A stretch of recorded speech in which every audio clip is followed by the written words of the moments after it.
Senator Dave McCormick. Senator, thanks for making time for us today. How are you? Hey, how are you, Rich? How's everything? Everything's going great, my friend. I'm actually in D.C. today. I'm in the swamp. It's very swampy here. Oh man, you talk about it is unbelievably hot and humid, isn't it? I mean, I walked, it took 4 minutes from the Union Station to the Heritage Foundation. I think I dropped 20 pounds. Well, Uh, it's a tough way to lose weight, but but there you're you doing go. great. And your first 60 days in or 90 days in or 120 days in, however many days we are now, 6 months, it seems like just yesterday, great profile on you recently in the Inquirer about all the great work you're doing. Talk to me about, first of all, the strikes on Iran, the Iranian nuclear facilities, and your thoughts on this and where we stand right now as a leader in the world. Yeah, listen, I talked to President Trump about the strikes on Sunday, and I told him what I'm going to tell you, which is I honestly believe this was extremely well handled. I was in Israel 2 weeks ago with my wife. We met with Prime Minister Netanyahu. We met with the opposition leader Lapid. We met with the president of the country, Herzog. They all said the exact same thing, which is Iran cannot have a nuclear weapon. Mm-hmm. It is unacceptable. President Trump said the same thing. We cannot have a nuclear Iran. And he handled it, I thought, with great care, gave them every opportunity to negotiate a peace deal and dismantle their nuclear weapons. They refused. He let the Israelis, who masterfully took out the missile capability, really devastating on the leadership of Iran. And then when only the United States could finish the mission, he deployed our bunker busters in what was a flawlessly executed mission. And then he made very clear to the Iranians, hey, listen, this is not about a war with the Iranian people. This is about eliminating the nuclear weapons, and we're not looking for regime change. We're looking to bring peace to the region, and a nuclear Iran's not going to do that. I thought he's handled it perfectly, and listen, I'm hopeful that the Iranians will do the smart thing and capitulate completely, and we can get on with a more stable Middle East and an opportunity to maybe even see an Abraham Accords too. I mean, that would be fantastic. Obviously, really would. And yes, I mean, I agree with you 100%, Senator. We're not looking for a long ground war. We're not looking for regime change. We're not looking to facilitate. If regime change happens, great, by all means. But Right. the United States doesn't need to do that. I'm with you on this too. There were a lot of naysayers out there, but this mission was a success. And now, as a response, you have NATO now coughing up their 5%. All these countries in NATO. That's a Unbelievable. win for the president. Yeah. Yeah, no, listen, on NATO, and I'll come back to the Middle East and just finish a point, but on NATO, every president, Bush, 43, Obama, Biden, they've all said NATO's not paying its fair share. NATO, until very recently, most countries weren't even paying the 2%.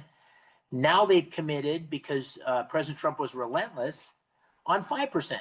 And listen, had there been 5% in place 2 or 3 years ago, 4 years ago, I'm not sure we would have had a Russian invasion of Ukraine, because it would have been clear that Europe was willing to do its part. And then finally, on the naysayers on Iran, listen, people talk about boots on the ground. I've had boots on the ground. I've been deployed to Iraq. I've been in combat. Nobody looks at the 20 years of war we had with Afghanistan and Iraq with more skepticism than me. And I was, by the way, I was for the war in the beginning, before I ultimately saw the treasure and the lives lost in pursuit of a mission and regime change, which ultimately didn't make sense. So I think the American people are right to be skeptical. And I think President Trump's right to be skeptical of war and very careful and measured about putting U.S. forces in harm's way. But this mission was really the opposite of that. This mission was what was necessary to protect America, to protect American interest. A nuclear Iran, where they say we are the great Satan and they want to destroy us. We don't want to test that premise. 82nd Airborne, West Point graduate. You've seen combat. You've been in combat, and that perspective really does matter, Senator. The one big beautiful bill. Now that I think we can say the 12-day war is over and the peace accord is holding, the ceasefire is holding. We can return now to the one big beautiful bill. How do you see it going? And what is this issue now of the Senate parliamentarian who thinks that she can decide for the elected United States senators what the vote count has to be? Yeah, well, first of all, and I'm wary of this or mindful of this, but if you and I were talking a month ago, I think we did talk a month ago, Yeah. And we would have said, here we are towards the end of June. The House will have passed a bill that delivered on President Trump's promises. The Senate would be in the final throes, probably a vote, I'm guessing, in the next 2 or 3 days. That the president, Speaker Johnson, who had delivered a remarkable win in the House, and the majority leader Thune were working together hand in hand. Mm-hmm. The president actively involved in campaigning with the Congress and putting pressure where it needs to be, and said, that's where we're going to be. You and I would have said, wow, that's better. That's better than we would have imagined, I think. And so we've made a lot of progress, and now we're trying to close the deal. Listen, I like the fact that this bill delivers on most of the president's key promises. Most important, it avoids the biggest tax increase in history. It ensures pro-growth economic policies. It delivers for the middle class with tax on tips and tax on overtime and Social Security. It delivers on the border. It delivers on defense. It delivers on something you and I feel really strongly about, a school choice. Mm-hmm. I mean, this is a great bill for the president's agenda, and it starts to make real progress on cost reduction. But that's the thing that, you know, we need to bend the curve more. And I mean, those of us that are fiscal hawks are like, man, we gotta get a control of spending. This bill starts to do that. I think that's what we're trying to do in the Senate, is tweak it and get a little closer to where we think it needs to be. But I think we're going to get this done. And the reason I think we're going to get it done is it's a great bill for America. It's the president's agenda that I campaigned on, that we campaigned on, and the American people expect us to deliver. And I think we will. But you know, I'm the new guy, so whether it's going to happen Thursday or Saturday or Sunday, I'm not sure. But I think Americans expect us to deliver, and we will.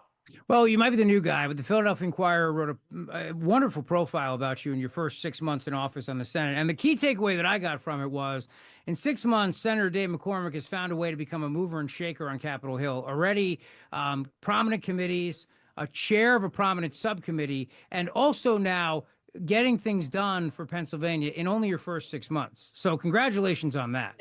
Well, thank you. I will not ask you to read some of the other Philadelphia Inquirer articles.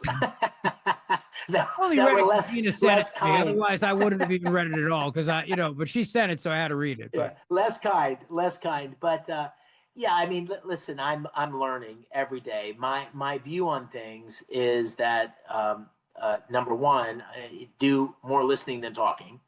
You know, I am new, and I'm trying to figure out how to make a difference for Pennsylvania. Number two, think about Pennsylvania every day. Everything I do is for Pennsylvania. And I promised, you know, I just won by a tiny bit, as you know, Rich. I got to represent every single Pennsylvanian, Republicans and Democrats alike, independents. And the only way to do that is to find people that you can partner with to do things that we promised.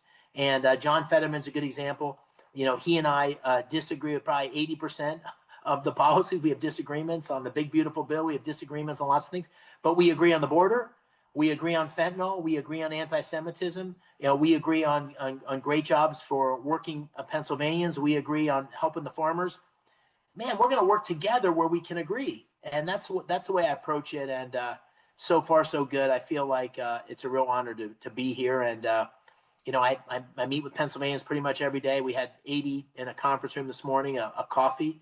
And, you know, they want, my opinion, they want people to get above the nasty rhetoric and just deliver for them. And that's what I'm trying to do. Good. It's what we need. And I think that the problem is there's too many people right now who don't want to deliver. They want to just try to obstruct. And that's the problem. I know you got to run. Before I let you go, are you pleased with the progress we're making on energy independence for Pennsylvania and for the country? Yes, but lots more to do. You know, the big takeaway is going to be permitting reform, which we're going to take up in the Congress, you know, early this fall. I think that's the big thing for Pennsylvania. But you know, you give me the opportunity to mention this energy artificial intelligence innovation summit we're having in Pittsburgh, July 15th. The president's coming. It's one of the things right after the election. I talked to him and I asked him if he'd join us. It's an opportunity to emphasize energy dominance. It's an opportunity to recognize that Pennsylvania is uniquely positioned to win the race on energy innovation, AI, these big data centers investment. may have seen, Rich, there was this announcement. Amazon's investing $20 billion in Pennsylvania. We got the Nippon U.S. Steel partnership done. That's $14 billion in U.S. Steel.